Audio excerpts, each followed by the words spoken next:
Do we need more Star Wars in Hollywood studios? Let's discuss.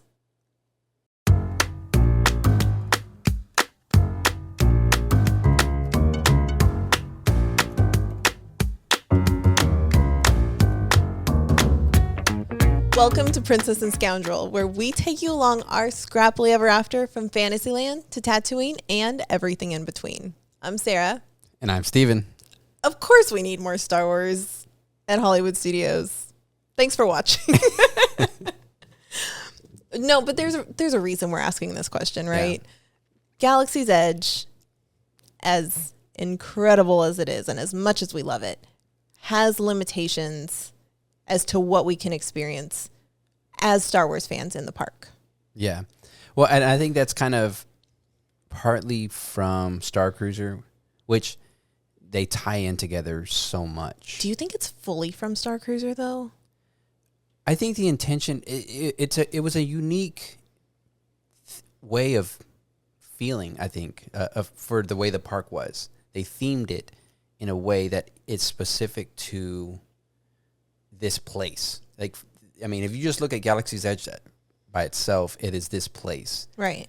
It's Batuu. It's between 8 and 9, episodes 8 and 9. I think the biggest indicator that it's between 8 and 9, if you just look at it on the that maybe the TIE interceptor is like the biggest thing. Physically, that you could see that it would not be original trilogy. Right. So, and I mean, Kylo was alive. Well, and that's the thing too, is like the characters. Yeah. So the characters there, you're not going to see a Vader. You're not going to see Ahsoka. You're not going to see these different characters from different times. You're not even going to see Luke. Nope. Because it's after 8. Yeah. So I think that's where it kind of is limiting in, as far as the story. And then, too, there was the other thing is buying, the merch, right? We're guilty of wanting to buy everything Star Wars. But over in Galaxy's Edge, you can't really do that. You're buying things that are Star Wars, but not necessarily Star Wars, right? They're not Star Wars branded merch. And even in that time. So you're not going to see necessarily Vader thing or just things with pictures on them type of thing. Well, they have like little dolls and stuff. I don't know. It's but just those are almost like relics. You know what it reminds me of? It reminds me of like the little doll that Rey has in Force Awakens. Yeah. In the beginning, they're like that, like just very handcrafted. But you're not going to buy a Spirit jersey. You're not going to find a Spirit jersey. You're not going to get like a Death Star Squishmallow, big old pillow or something like that, right? Yeah. You're not going to get those types of like typical park merch. Yeah. Which is it's so great about Galaxy's Edge is that it's something completely new and it's immersive. Yeah. But you're not getting the things you would typically expect out of a park visit. Yeah. No, and I think that's where the rest of the park, when they had Launch Bay, they had Star Tours. They had so much stuff. There was a lot of stuff that they had, which kind of would even now supplement, Galaxy's Edge. Yeah, it would fill in those gaps for people that don't want to just experience that specific point in time of Star Wars. Yeah. So I think the first thing we mentioned was characters. Because the rest of Hollywood studios is just kind of like time has no real meaning. Like if you look it's at a normal park. It's a normal park. Like look at Toy Story Land, for example.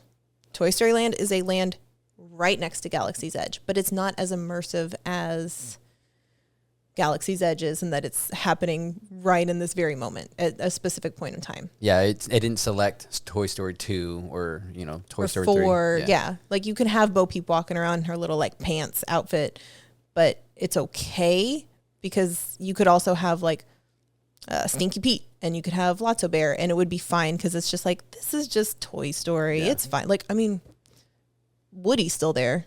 Yeah. Right? So that it doesn't really matter. And they sell Toy Story merch in Toy Story Land. Yeah. No, I think that's where it's it's the uniqueness of Galaxy's Edge is an appeal, but it's also it's a detriment to itself. It's limiting itself. Yeah. And I think for the characters, like meet and greets, you know, Launch Bay was great because they had that space for it. Mm-hmm. And they cycled them out too, didn't they? I think so. Oh, I know there was Chewie. Chewie was there. They switched out. I think it was Kylo and I think they had Vader. Kylo, and then they switched it for Vader, or vice versa. But they could do that. Yeah. It was basically just like, here's a bad guy backdrop. Insert bad guy. Yeah. Here's a good guy backdrop. Insert good guy. So, yeah, I definitely think they could, you know, should bring that back. I think to. Because it was a cool opportunity. And then they had BB over there, too. Yeah. And he had only been over there for a very short time. How long had he been there? So we were there when BB opened. Yeah. Which was 5 years ago. That was the very first time we ever stepped foot in a Disney park. Well, you'd been there as a teenager, but you were a teenager, so you didn't like it. So it wasn't cool. But that was the first time we had gone, was 5 years ago. Story time.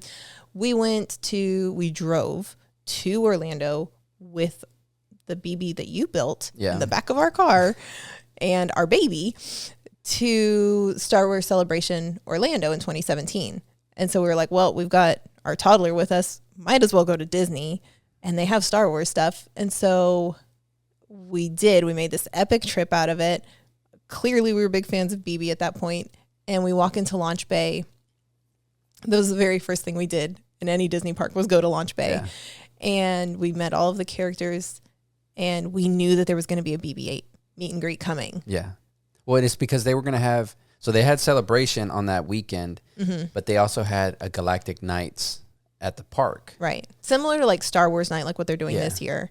And so we knew that they were going to unveil him on that night. Star Wars Night. So, you know, we were just in Launch Bay, and it was kind of one of those weird things like, oh, is that where BB's at type of thing.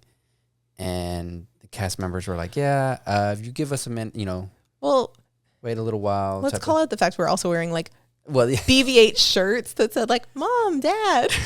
Yeah, we were very novice at that time. Right. So. Like they could tell we were BB fans when we walked in. So I felt like it was like a little bit of a soft opening for us. Not just for us, but I think they were testing out the BB. That was the very first day that BB met anybody, or anybody met BB. I'm pretty sure, because I had been like glued to all things, any kind of information, like Disney leading up to the trip, and nobody had met. Oh, you know what? Probably because when we took the pictures, we didn't get the pictures till that weekend. That's right. They didn't allow it. Yeah. We didn't get our pictures. I remember because we did the PhotoPass pictures, so they're like Disney photographers. Yeah, I remember you saying like, "Hey, our pictures aren't here," and then we went up to guest services in the front, and they were like, "Yeah, you're not going to get them. You'll get them when you get them." We're like, "Oh, okay." And we didn't know at the time, but we were such Disney noobs at the time. But do you remember another side story? We were one of the first, probably dozen people to meet BB-8. It's a brand new exhibit area meet and greet, fresh floors, fresh paint, everything. Yeah. This kid, there's a dozen of us. We're close your ears if you're a little squeamish. There's this kid in front. It's 9 o'clock in the morning. It was 9 o'clock in the morning. Yeah. Kid Ralph's all over this floor in the line, and we're in a line, so we're all close to each other. This was the before times. We're all real close to each other. No, we weren't that close. Like I know it wasn't something in the splash zone. Yeah, it's like we weren't that close, but yeah, it was like, ugh. I still hear the sound of it. It haunts you to this day. It haunts me every time I think of BB. No, fortunately not. But this kid just like Ralphed right on the floor. Like that's what I remember when I think about meeting BB for the first time was that. It was a memorable moment for sure. But so that was 5 years ago the BB opened. That was 2017. So he was around for about 3 years, which is not nothing, I guess, in like Disney Parks time. But it didn't feel like long enough, and people still really love BB-8. Yeah. So just bring him back, please. Well, and I think that's the thing is like, so they have the meet and greets, and I mean, we're getting more characters now. I mean, they had a lot of characters, you know, a lot of the troopers and stuff like that. Oh, they had troopers walking around Launch Bay too. Yeah, they would have them walking around, but they also would have them come outside, and they had them kind of like the little, the stroller parking area. Yeah, well, it was like they had a couple little areas where they would stand, and they kind of like for photo ops and stuff like that. So you had like actual meet and greets, and then just kind of you could get real close to them and look at them type of stuff. Kind of like what they do at Galaxy's Edge. Yeah, I mean, this one was more. They would kind of like harass you a little bit. Like take you under custody, like take you into custody type thing, or come with me. Outside of Launch Bay. I don't recall that. I remember him just going onto like little pedestals and kind of sitting out there posing type of thing. Oh. So like that's all they would do. Well, that's fun. It was just them going back and forth and doing that. But yeah, that was I think one of those things that, you know, we're missing is like the meet and greets. Because it would be so weird to have a meet and greet in Galaxy's Edge. Yeah, again, it's so set in like it's immersive in that way where it's not it doesn't take a picture lend itself. Yeah, like if you happen to see Chewie walking around, like Chewie, could you take a picture with me type thing, which is neat. But it's really nice to also get that nice staged photo with the PhotoPass photographer, and get like hugs, like you know that you're gonna get in line, you're gonna meet Chewie. Yeah. Versus like wandering around Galaxy's Edge and maybe just timing doesn't work out, you don't see him that day. Yeah. Well, and I think that's definitely one of those things. Like it's just a little bit more controlled where you're like, hey, we're just gonna sit here and go take a picture. Other thing, complete sidebar, maybe a separate discussion. When fast passes were a thing, you could fast pass meet and greets for those characters. Man. And right now, like Hollywood Studios, like doesn't have that many, no fast passes. So if they could bring back more meet and greets and interactions like that, and just shows and things in general, I think that would really help alleviate Genie Plus. And I mean, there was a lot more things Star Wars, too. Yeah. And I think that's a lot of stuff that they can bring back. Some of it was kind of like there was a center stage show that they had. I don't remember what it was called. The one with all the characters? Yeah. I think it was A Galaxy Far, Far Away or something like that. And it was a real cool show, but it was like at this like kind of temporary stage that they set up. It was like super temporary. Yeah. Well, I mean, it was nice. It was right in the middle of Hollywood Studios. Yeah. So you like walk in and you walk straight up to it. And it was before you got to Chinese theater. Like when they were building. It was when they were changing it over from Great Movie Ride to Mickey and Minnie's. And maybe that's why they had it. Just to kind of like cover it. It could be. It was like construction walls, but we're like, but it's Star Wars. Yeah. It could be. But I think they could bring that back in some way. Maybe they take over Little Mermaid, the theater, because that hasn't come back. Because like, man, Launch Bay area is like dead right now. So sad. And it feels like you just kind of like walk past it, like look over, like ugh, and just like, you know, go to bless her heart, go to Toy Story Land, or you go use the bathrooms over there because someone's over there. That's just kind of you go sit. There actually is shade because like of that little gift shop. There's like an awning, so you could kind of sit over there and get some shade. The gift shop is open. Okay. Maybe not. I don't know actually. Now that I say that, because I was like, I know I bought headbands for our daughter, but I think I bought them the very first trip we were there, which was right before the shutdown. Oh. Or no, it wasn't the first trip. But yeah, like just that area is just kind of underutilized. But yes, that stage show was really cool because it had literally all the like any kind of character they had that they had a costume for. That a costume for, they had them there. It didn't matter what movie it was. It was there, and they had like they would do their cool pose, have some pyrotechnics go off, right? Like Chewie would like shoot his bowcaster, and it would have pyrotechnics coming out of it. Little Roman candle. Yeah, is that what? I guess that's what it was. Huh? Yeah, pretty much. But yeah, I mean, it was cool because it showed, you know, you had Vader, you had C-3PO would come out. I remember that was always like And that was like when they first showed Rey too. Yeah, that was the very, very first appearance of Rey. We were there for that too. Yeah. Man, we were there at a really cool time. Yeah. We didn't even know how special it was. We didn't know what we had. But yeah, that's where they debuted Rey. And so they would have all these characters come out, just do a little, it was like a Miss America. Yeah. That's the best way to describe it, right? Well, because each one of them would have their own little come out, pose, music, do their thing, and then go back. And then they had a sash and a bouquet and a crown. No.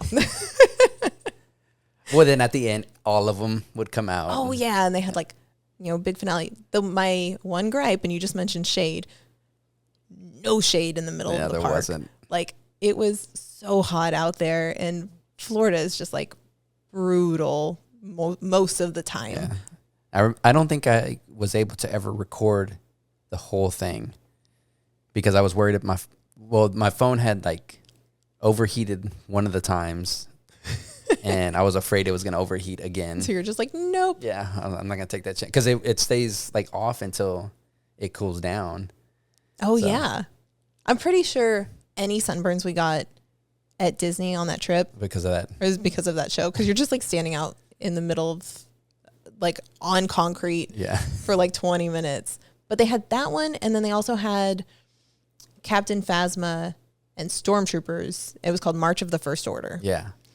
And that was like a parade, like a Star Wars parade, I guess. Yeah. It was a march. I mean, because they came from the front of the park, which is where the cavalcades come from now, right? I mean, like they've always come. They go through. This one just went to the middle and then kind of about face and then went back. Yeah. Again, they could put that in like Launch Bay area. They come out of Launch Bay. If they use the Little Mermaid area for something. You just really don't like the Little Mermaid area. Well, I'm just thinking like, again, just that area is just not used. There's a reason they haven't brought back Little Mermaid. We don't know why. Yeah. But they haven't brought it back for a reason. Yeah. Otherwise, it would be open. Yeah. Because pretty much everything else is... Because it's kind of the same show as Frozen, right? I mean, it's... Basically, it's not as fun. Yeah. But yeah. They drop bubbles and everything, so... Woo! Well, but they got bubbles. It's the same show. It's just... If you've never seen it, it's a stage version of The Little Mermaid, but condensed down into like 15 minutes or 20 minutes or something. And explain to me what the Frozen sing-along is. There's singing and there's Snope. A breakdown of bubbles. The Frozen and bubbles. But it's supposed to be snow. Yeah. So. There's comedy in it. It's a little different. Yeah. I mean, to be fair, it's a little different. It's different. There's a reason they brought back the Frozen one and not the Little Mermaid one. That's what I'm saying. But yeah, they could absolutely just like, I don't know, tear it out, repurpose it, do something with it. Not to say we didn't like the show. It was cute, but. What else is there? What else? There was the theater. They had the theater, which, again, you can't have a theater in Galaxy's Edge. Go check out these holoscans in this dark room over here. Like, they had a theater and it played, I don't even know what it played. It was some like documentary or something that would show there. And then, weirdly, on the opposite side of the park over towards Star Tours, it used to be, they had a film there that was like Path of the Jedi. And they replaced that with the Mickey Shorts Theater, which... It's understandable. Like, they're hyping up Mickey. Right. Because he needs the hype. Yeah. Well, I mean, it just gives a little bit more for the more Runaway of the, Railway. yeah. Because the funny thing is we liked the Mickey Shorts. Oh, you're going to tell this story? No. Oh, okay. We watched a lot of those. Like, whenever we would go, we'd have Mickey on. We're obsessed with it. And all the episodes that are referenced in Runaway Railway are also referenced in that. They referenced, I forget like, what it's called. So it's basically like priming you for Railway. Like all the other jokes and stuff like that. So I'm surprised you know that, actually. Why? Why would you say that? How many times have you watched it all the way through the Shorts Theater film?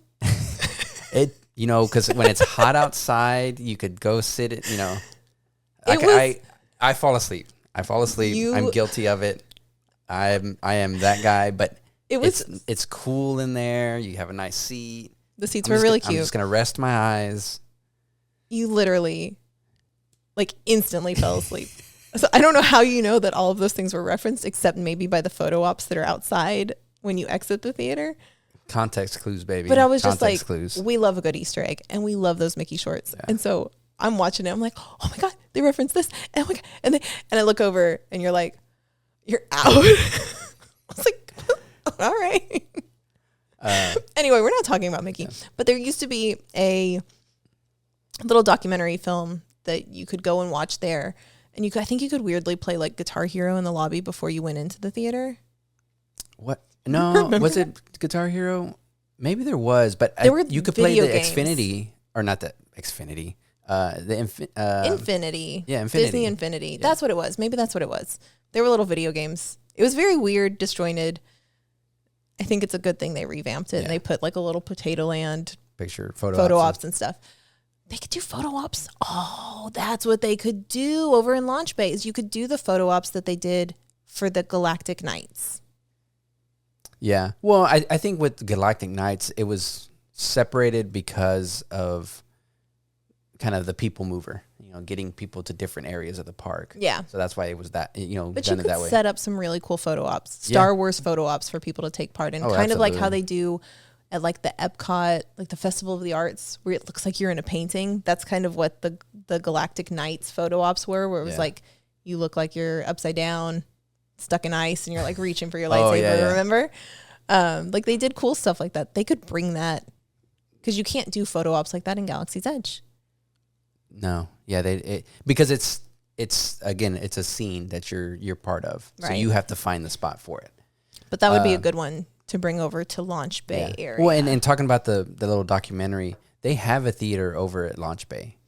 I think not just playing those two, but using that theater again as a kind of a way to move people, and as an attraction, maybe have something where it's like 7 minutes of the new episodes of Obi-Wan or something. Whatever. But it's another way to, consume Star Wars, have not just those documentaries, but just other ones. Just so maybe disperse people. Yeah. But they do that at the Walt Disney Presents area, which is like right outside of Launch Bay, where they used to, in the before times, they would show the first 7-10 minutes of whatever the next Disney movie was that was coming out. It was like 2 weeks before or something, they would show it, which was really neat. Yeah. They could use that theater to do something. Yeah. I mean, I think it's, again, underutilized. Yeah. And then, the gift shop.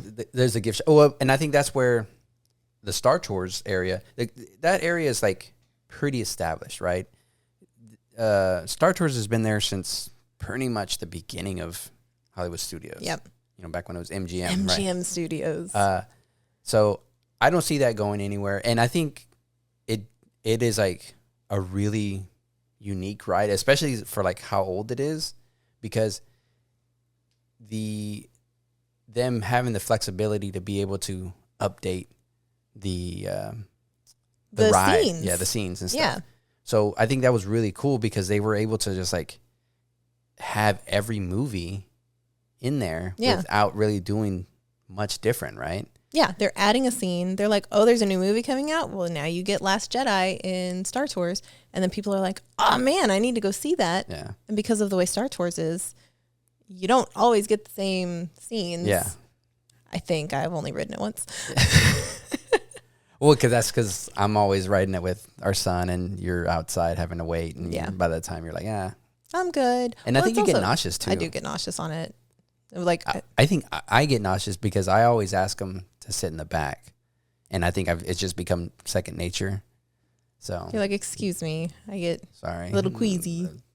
I threw up over in the BBQ. In the BBQ? Was that intentional? BBQ, no. I get it now. Yeah. But no, I mean, one of the things missing over at Star Tours is the Jedi Temple, or what was it? Yeah, it was Jedi training, Jedi training trials. There's a lot of like just Jedi words in there, but it was just like little kid Jedi training or lightsaber training. That I would like to see them update it. Like keep the stage show there. Like, because it was a cool little show where you were like guests were able to see, but the kids were able to participate. So you'd go sign up. Are like the entertainment. Yeah. But I would like to see them update those the plastic lightsabers with the lightsabers over in the Lothcat crew over on Starcruiser, because those lightsabers were like the NeoPixel lightsabers for kids. Yeah. And that would be cool to see over there. I would say the one reason, well, multiple reasons why they wouldn't. One, kids be wild. Well, yeah. But you could sell them then. You could sell those. I think the versus thing is, like the $30 plastic ones. I think people would. That's a bigger sale than clearly people like to buy lightsabers. Yes, if Galaxy's Edge is any indication, but I would say the one thing is the ones with the in the Halcyon in the Lothcat training, the blade, it's white versus the plastic ones that they used to use, which were green or blue. You could see that color lightsaber in the middle of the day. Yeah. So I think they would have to tweak it a little bit to be able to do that. Well, and I think that's one of those. It's that price point. I think for those is the plastic ones are. I think like on par with the Hasbro ones, because they did have the vibration, which none of the Galaxy's Edge ones do. And it's just more the light. It's. But they're for kids. Yeah. They're not for adults. So I think it's one of those like finding that right price point. But anyways, yeah, I think that needs to get updated. But bring it back. Because it is a little cool little show. I think one of the things, the Tatooine Trader, like little gift shop over there, definitely needs to get updated, because it's just so there's not enough Star Wars merch. Yeah, it's like so spread out, because you've got some over in Galaxy's Edge, you have some at Tatooine Trader, right? You have some in the front, and it's just kind of like when you're in there, you want to just kind of like buy it from the gift shop. You don't want to have to like track it down, because I remember we were looking for Spirit jerseys for you. Yeah, and yeah. No, they're really good Spirit jerseys. They're like Planet. It's like after I put my first, I think I wore yours first, and I was like, man, I really like this. Do you know why you wore mine first? Do you remember it? Well, yes. It was like we're not just trying something out. One time it was cold in Florida. No, it was for Rise of the Resistance. Remember when you used to have to be in the park to get in the virtual queue? You had to get your boarding pass. You had to be there in the park before 7 a.m. if you wanted to ride it to get a boarding pass. And it had opened. Why it was cold. That's why it was cold in Florida. And it was like the nighttime when we were in there. Because I think Rise of the Resistance opened in December and we went in January. That was like right before the shutdown. And it was the coldest, like it was unseasonably cold. It was like in the 30s. And we have our sweet little like 6-month-old baby with us. It was just so cold. And so we weren't super prepared for standing outside and for like an hour. And I think I wore 2 Spirit jerseys or something, and I had a coat. And so I gave you one of my Spirit jerseys because you also had a coat. But you're like, hey, and it's a good one. Yeah. It's the one where it's like half Rebel, half Empire logo on it. But you're like, oh, this is small, but this is nice. Yeah. You're like, I like the shape of this. So after that, I was hooked. You were. But yeah, I mean, I think the thing is like, they have the merch like all over the place. And then if they were to bring back Launch Bay, there was merch over there. So it's like... That one was decently sized. That was probably the biggest. Yeah, but at Disneyland, they have the Trading Post. I think it's called Trading Post. And it just kind of has like everything there. And if you want like, Mandalorian stuff, there's a whole section for that. If you want, this, there's like just big sections of everything. Yeah. And this one feels like it's too separated. So I think if they could update that, one of the things, I thought would be cool is if they kept Galaxy's Edge the way it is, but they changed the Star Tours area to maybe like a more Jedi feel area, and Launch Bay to like a more Sith feel area. So then you have kind of like the two different sides,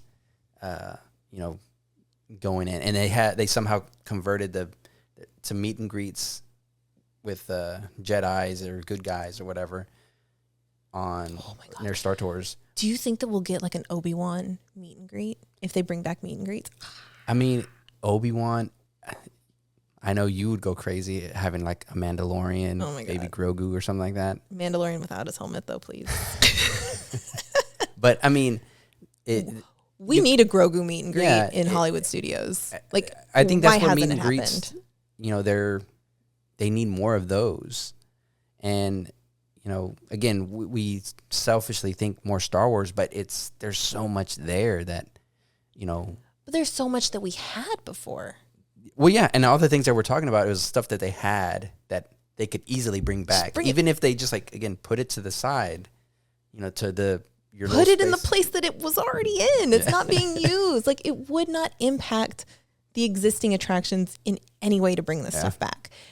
If anything, it's just going to help, like, disperse people throughout the park rather than all the Star Wars fans go to Star Wars Land. Who am I? Galaxy's Edge. Because that's where everybody goes. Yeah. Like, pull some stuff back into the main part of Hollywood Studios, but just bring back more things to do in Hollywood Studios. Yeah. Because arguably the best park at Disney World.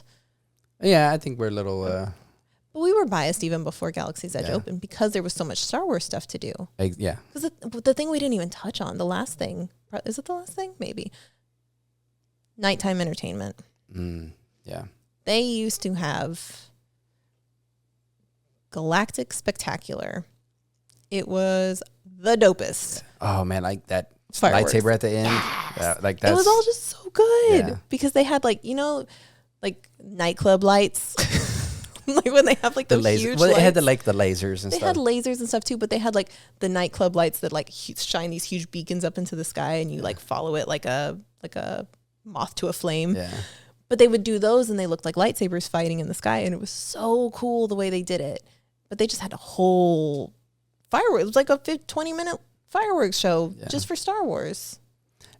What up with that? Where'd it go? I think, but see, now I don't recall there being any fireworks right now, right? So they eliminated that and just don't have anything. They have a little show I think it's called The Wonderful World of Animation or Movies or something like that, where it just, I think what it is, because we haven't watched it, was the pre-show that they would show before they did the Star Wars fireworks.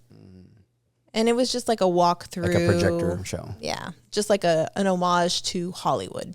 See, and on that, if they wanted to have a not Star Wars themed they've got Fantasmic.